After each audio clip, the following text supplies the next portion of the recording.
Il est des jours graves, mais qui sont essentiels. Il est des horreurs que l'on préférerait taire, mais dont les cris sont trop stridents pour être ignorés. Il est de notre devoir de ne jamais oublier et d'enseigner la réalité et les ressorts des pages les plus sombres de notre histoire aux nouvelles générations. C'est là tout le sens de notre rassemblement en cette journée nationale de commémoration de la déportation. Louis Aragon a écrit « Et leur sang rouge ruisselle, même couleur, même éclat, celui qui croyait au ciel, celui qui n'y croyait pas. Qu'ils se soient battus contre la barbarie et l'oppression, ou qu'ils aient simplement eu à subir leur naissance, les déportés ont toutes et tous subi la pire des offenses à l'humanité. Pour la France seulement, ce sont plus de 160 000 victimes du système répressif nazi, déportées avec la complicité du régime collaborationniste de Vichy.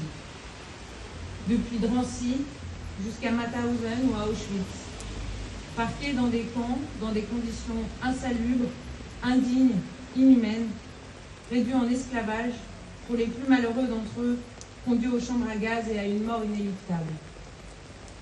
Qu'elles soient victimes de leur combat politique ou victimes de la folie humaine, de la xénophobie, du racisme, de l'antisémitisme, l'oppresseur a tenté d'anéantir leur humanité.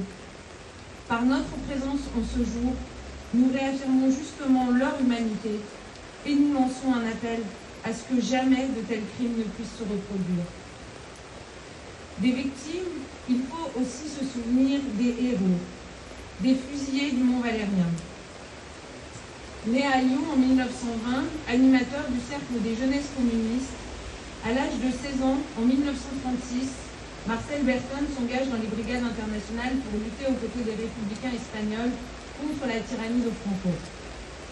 Son combat se poursuivra par la suite contre le joug des nazis sur sa patrie jusqu'en 1941, année de sa seconde arrestation. Il est fusillé le 17 avril 1942 à l'âge de 22 ans. De son sacrifice, la patrie lui est infiniment reconnaissante. Par son sacrifice, il montre que tout un chacun dispose d'un choix, celui de se battre pour nos valeurs et la dignité humaine, pour la liberté et pour la fraternité. La grandeur du bien en réponse à la banalité du mal. Pour conclure, je voudrais insister sur l'importance du devoir de mémoire dans le moment tout particulier que nous sommes en train de vivre. Commémorer les vies perdues et les combats des héros tombés, rappeler à ceux qui n'ont pas connu ces épisodes, et ils sont de plus en plus nombreux, que l'homme est capable du meilleur comme du pire, que dans les moments décisifs de l'histoire, tels que ceux que nous connaissons de nouveau, nous avons toujours le choix de sauver l'humanité.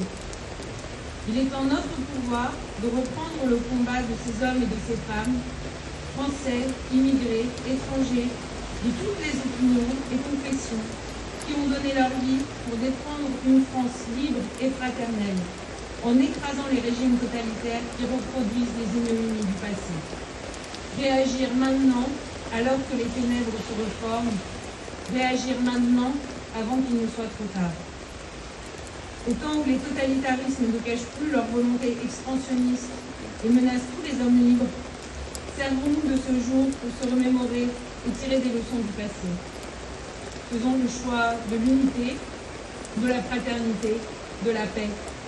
Faisons le choix de l'effort, de la résistance et du combat contre ces semeurs de haine et d'oppression, car c'est notre héritage.